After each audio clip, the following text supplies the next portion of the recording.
Welcome everyone to a casted game for Age of Empires 4! And today spawning in the northeast corner of the map, playing in red, representing Team My Insanity.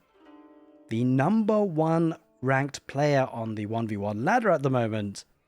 It's Anotand, playing as the ayyubids. And his opponent in the southwest, playing in blue, we've got Baltune, playing as the Japanese. Welcome everyone to Mongolian Heights.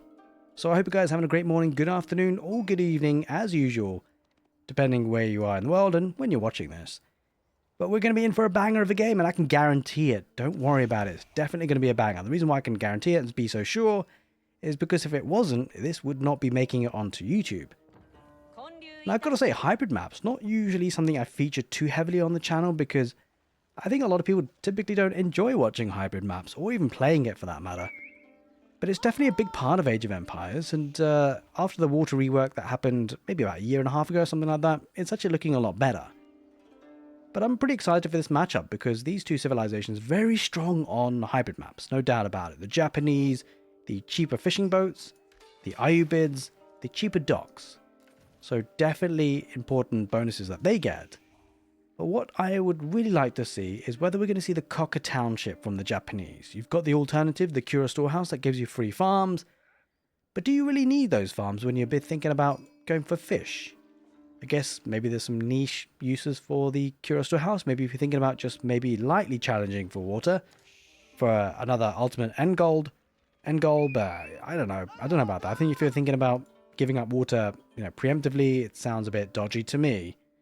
So probably expecting to see the Cocker Township, especially because it has been buffed recently. You've got the Shinobi that comes out for free, and very quickly as well, so they could do some damage early on.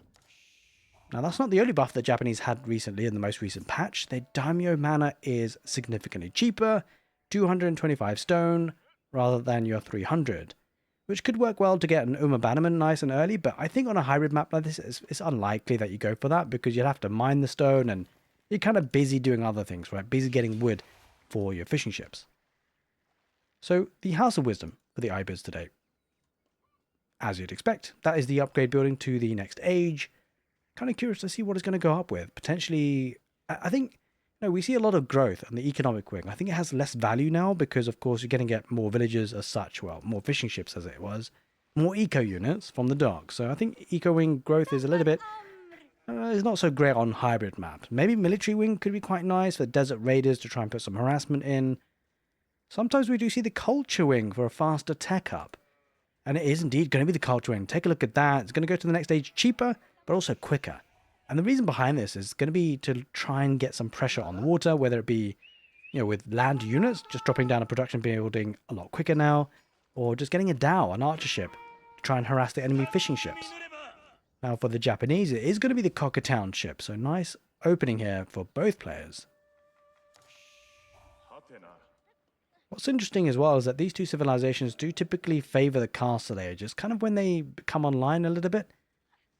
But what I would say is that hybrid maps, you can see a lot of feudal age aggression at times. Having said that, depending on how quiet the game is at the beginning, sometimes players just skip through feudal age, go straight to castle age because of the great economy they have. Now, speaking about great things, we have got a great community here on YouTube. I would like to say a very big thank you for everyone who's been supporting the channel, whether it be on Twitch or YouTube, whether it be, just giving the videos a thumbs up, just watching along, or even going the extra mile, becoming a YouTube channel member or Twitch subscriber. You guys are absolutely awesome. Thank you, thank you, thank you. I'm pretty excited for the future of Age of Empires 4. I know it's been a while since we've had any sort of major updates from developers in terms of roadmaps or further updates. But I don't know, we typically get a DLC every year. I don't know if we will get anything anytime soon. We've just had Age of Mythology come out to the franchise, so people are obviously being very active. I mean, I don't want to be greedy, but I would love to see more civilizations in Age of Empires 4, just to, ramp things up a little bit, just to freshen things up. Would be pretty cool. Anotand can just block this in, but is he going to lose? He does lose a scout. That's pretty big. So Baltune sending a villager to try and get some walls up. Anotand... not able to get his own walls up here. It's a bit tricky. Might have to retreat with the villagers. It's not really working too well for him, although he does have a dhow on the way. That villager for... Oh, Baltune's going to lose that villager. Yeah, only took 2 shots. Holy smoke. Those guys absolutely kill those villagers so fast. That was insanely fast. Here comes the shinobi. Working his way across the map. But yeah, I mean, to be fair, at least got some palisade walls up. It will take some time for the Dao to break through that. And so it's bought him some time, Baltune, just to get the fishing ships up and just kind of nullify that quick attack up, you know. It's actually interesting because if you think about what he goes for that, he could have gone the military and got a couple of desert raiders for the rest of the game. Every 2 minutes, in fact, as it happens. So, yeah, it's kind of a nice play there by getting the palisade walls. Really nullifies the culture wing advancement timing there from the ayyubids. Because you can imagine if that Dao got through, I mean, that could have been a big problem. No doubt about that. Wait, where is the shinobi? Okay, he's going around the back. Going to inflict some damage maybe on the gold villagers. Not a bad idea because, of course, you need gold to get to the castle age and something that you can kind of hit. Although Desert Raider is out now with an archer range being built, so the Achilles heel for the shinobi certainly is ranged units. I'm kind of curious to see that happen though, to go to the archer range, because you can make Desert Raiders from stables as well. Wait a minute. What the heck is going on here? Alright, well, Baltune up to no good, up to some shenanigans. He sent a sneaky villager. The Shunshin comes out, a little bit of a blink thing there for shinobi just to teleport across the map a little bit.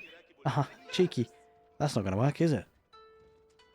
Now, the shinobi actually does a lot of base damage. The problem is he has to try and catch up with the units, and it's going to be a bit tricky with the Desert Raiders with their the ranged attack that they have. But this is really significant. This here, getting barracks. Maybe it's going to be Onabagasia. Probably makes a lot of sense to get Onabagasia. Yeah, it's going to be Onabagasia. Going to run in and try and do some damage. So the Japan are up to no good. They've got a bit of a secret going on here.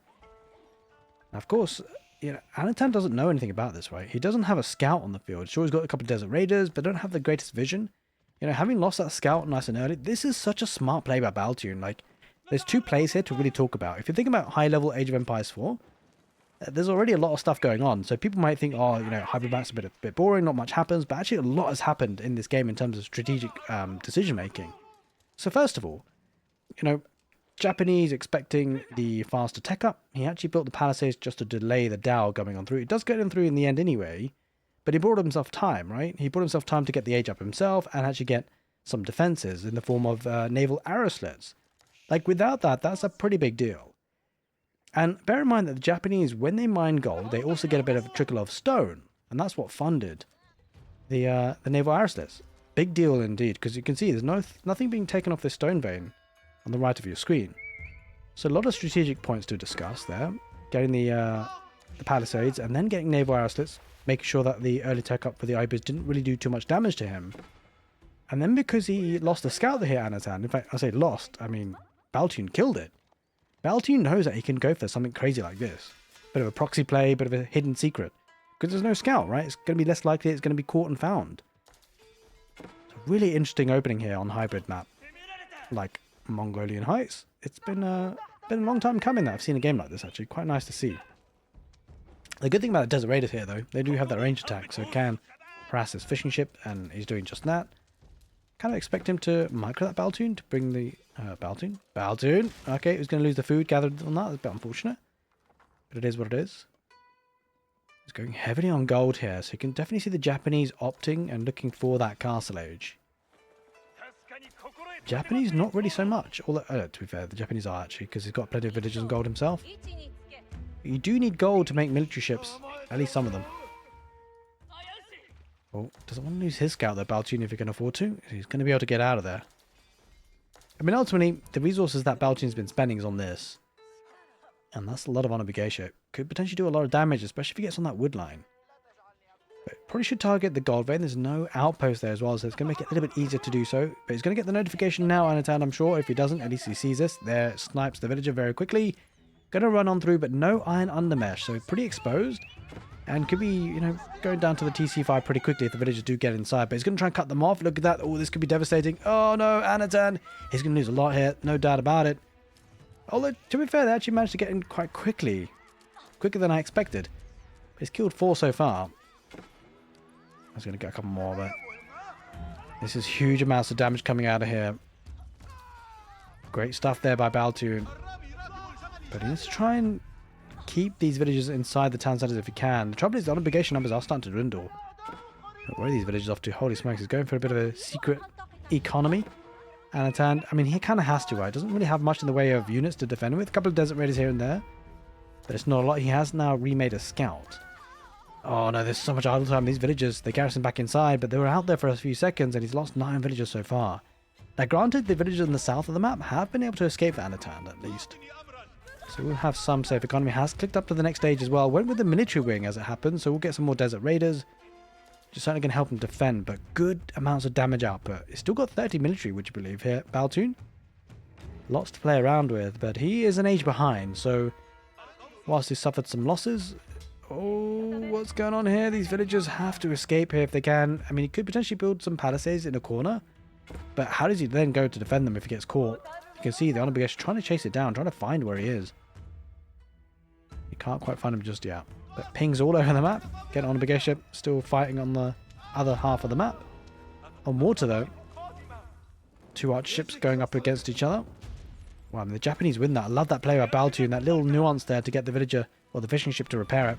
And because of that, he actually wins that fight, wins that engagement. Really important because now potentially he might start to outmass on the water and put some pressure that way. He's going to have to micro this if he can. He's got cavalry lancers added into the mix. Yeah, the villager's just hiding for a few seconds, I think. He's been harassing this gold vein for quite some time. Now he's got to find another access to gold here. It's kind of a bit problematic, right? He's actually got 0 villages on gold. So it's one thing getting to the castle age, but you've got to be able to use it. And to use it, you need gold. Looks like Anotand, he wants to clear up this area and get access to gold once again. Couple of villages in the corner. Unfortunately, the Onabegesh are not spotting that. But again, this is a lot of idle time being caused. It's a big, big deal. Oh, it's another run by on the villages on wood, and there's a long way for them to get back to the town centre. He doesn't have wheelbarrow either. He's certainly going to lose a couple. Oh, this is looking brutal, guys. Now, bear one thing in mind is that... Wait, what? Where are they going? It must look like they're trying to go to the House of Wisdom. That's not right. Maybe misclicked that? Maybe he clicked on the House of Wisdom rather than his town centre. Rather than sort of an emergency press of the garrison button. But that was not good at all. So Baltune, it's his turn to lose his scout. Onabegesh are going to be able to run out of there. But the crazy thing, Onabegesh are so fast. Look at that, 1.5 tiles per second. Desert Raider, 1.62. So they are technically faster, but I mean, they don't look it, do they? He's going to be able to retreat out of there.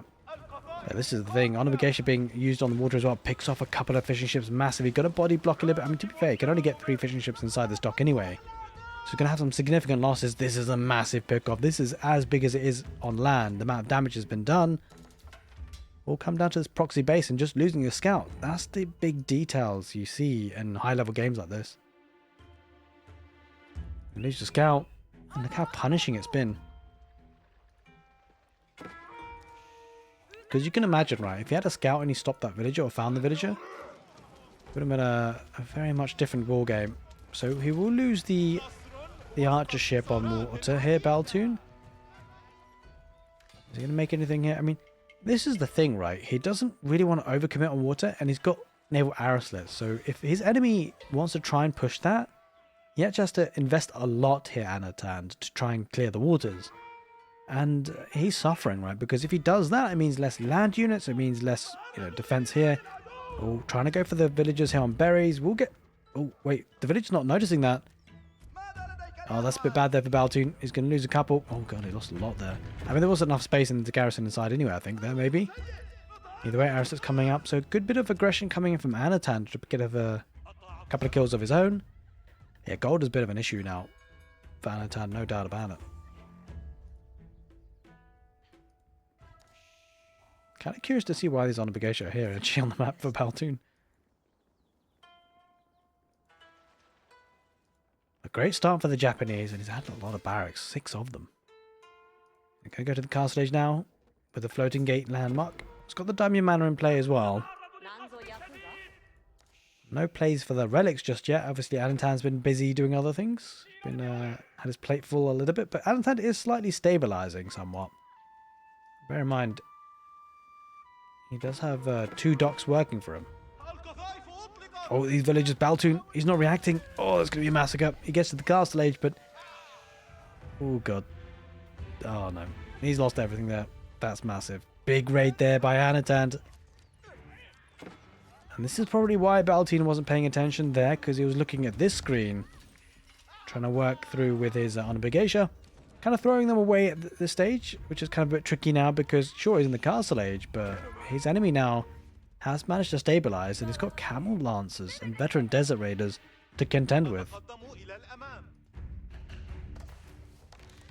Kind of curious to see where he's going to place the Yorishiro. It looks like he's kind of struggling in gold here, Baltune, so maybe that's what he'll opt for. Place it in a forge, could be nice for him.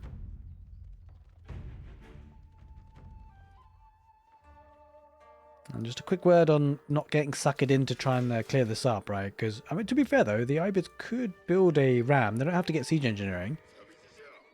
But he just wants to get counter damage before he tries to take out the infrastructure. He's going to go for a mosque, maybe looking to pick up a relic or two. And now maybe have some semblance of a bit of a normal castle age for both players now.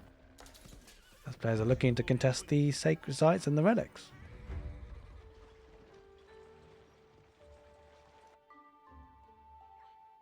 It's been a cracking game of Age of Empires so far, and Anotand, he wants to get that gold in quick time just in case he's pushed off it once again.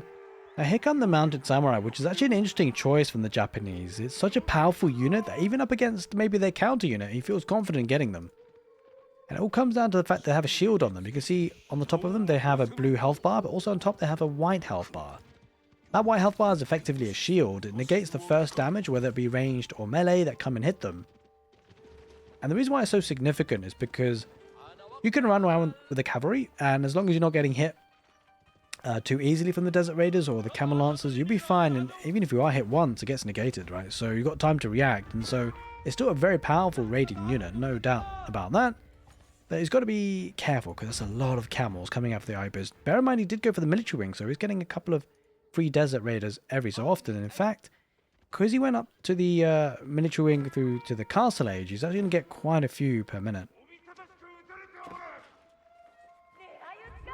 But he's going to try and raid with the Mounted Samurai as much as he possibly can. Oh no, he sent more villagers here. This is going to be a massacre. These are camel lancers, by the way. These are all gone. Baltune, he's suffering massively in Anotand. I mean, he's slowly clawing his way back into it. As I say that though, a Mounted Samurai in the woodland could tip the balance once again. And on the gold, I love this play. Just sending one Mounted Samurai to either location, the wood and gold, but he's losing villagers here. And it's just causing so much idle time. He's not really necessarily going to get a kill out of this, but Wallow coming off, I'm not entirely sure where. Up in the north, maybe? He doesn't get the relic in the end. But this is going to be an interesting fight. I mean, this is a massacre, right? There's just way too many Mounted Samurai. Even going up against Desert Raiders or Camels with Camel Arnis involved, it's just not enough. The Mounted Samurai absolutely chew through that, and he just lost a lot of army there, Anotand. Back onto gold, back onto wood. But you can see the dead carcasses of the desert armor, the camel armor. And the Desert Raiders, of course.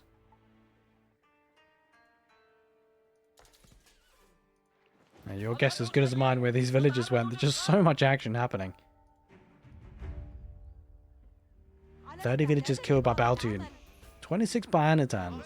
It was a really ropey start for Anotand, but he's starting to get back into the game. And so this is a really finely poised match for sure. Come on, Bagesh getting involved again. Desert Raiders, though, on hand to try and take them out. Probably shouldn't lose anything here. He doesn't. Yeah, the Mounted Samurai have to back away. The question is, does... Ah, man. I mean, Japanese don't get crossbows, so maybe Onimusha could be an option for him? Or does he just go pedal to the metal and feel confident about his chances of micro and just keep making these Mounted Samurai? It looks like he's doing that, actually. Gonna stick with the Mounted Samurai, it seems. Gonna be a second town center coming in for the ayyubids, just to catch up with the village count, or at least, just extend the economy. It's actually typically what they do. One of the civilizations that tend to go for a castle age quite quickly and then add in a second town center. I don't know how I feel about that on this match though, because you do have 2 docks, so it's a pretty heavy investment to another town center.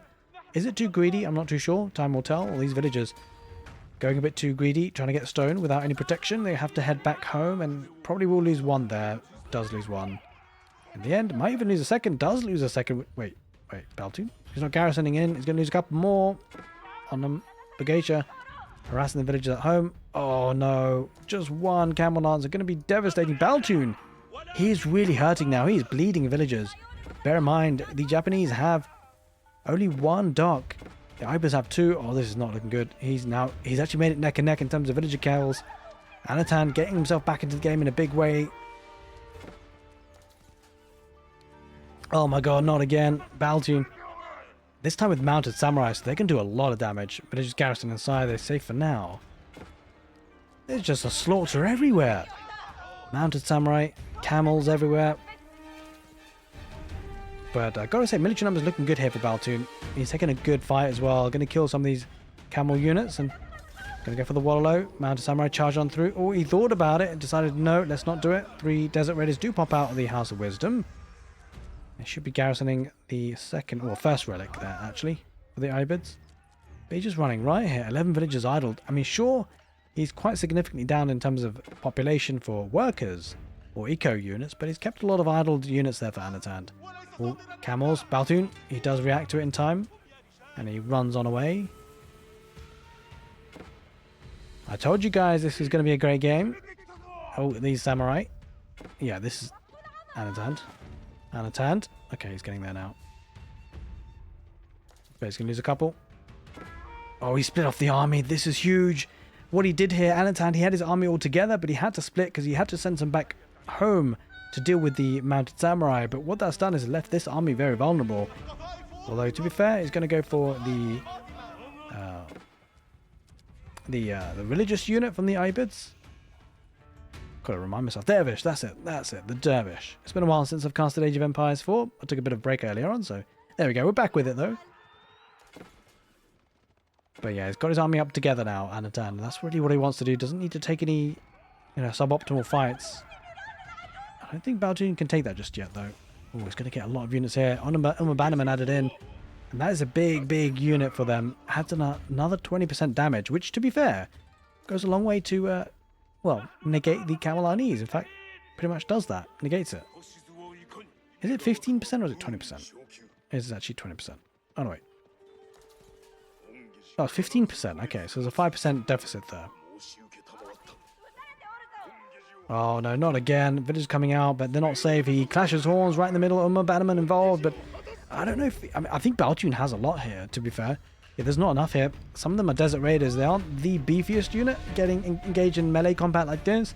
It feels like they're more of a support unit more than anything. There's not enough camel lancers. I think Baltune wins this fight if he turns and fights it. He might be just waiting for a couple more, but he is looking in good shape there. Mounted samurai torching some of the fishing ships. Why not? He does turn around and engage, and he's going for it. The ayyubids have to be kind of careful here.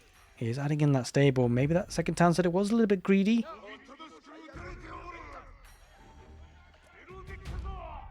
A good thing for Anotand in a way is that there's nothing actually in the town centre, and the reason why that's a good thing is it means less idle time on the villagers. But he's going to take the fight. Baltune, he's engaging. There's not enough here for Anotand, I don't think. Make no mistake about it, these mounted samurai are incredibly beefy. Oh, 2 samurai almost got baited to go for the villagers, but he's going to go take out the army first, and that's definitely the right call. Anotand, he loses way too many cavalry units, and there it is. The GG gets called. A cracking game for Age of Empires 4. So much action here, there, everywhere. And in the end, it's the Japanese that rule Mongolian heights. Hope you guys enjoyed it, and if you did, make sure you give the video a thumbs up. Take care, and see you next time.